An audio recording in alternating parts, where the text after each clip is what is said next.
Welcome back. Today we're going to go over step number 8 of your 28-point air conditioning tune-up and safety inspection.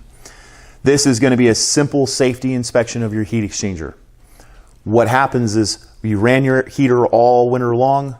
Your heater is what keeps all the exhaust fumes from cross-contaminating into your breathing air. So when we get into that heat exchanger, we want to make sure that that whole firebox is looking really good inside there and there's no breaches.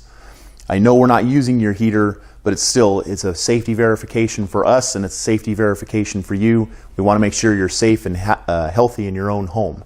So when they do that, they're going to go inside here with an infrared camera. They're going to check the firebox through the high fire limit. They're going to check it up through the cooling coil, and they're going to check it down through the blower compartment to make sure that all the metal and the integrity inside there is good. It's very important for a heater to have a safe heat exchanger, or firebox, what some people call. So please, get your tune-ups done. Inexpensive way to protect your health of your own home and protect the health of the equipment. And then follow it up with annual maintenance. See you on the next video.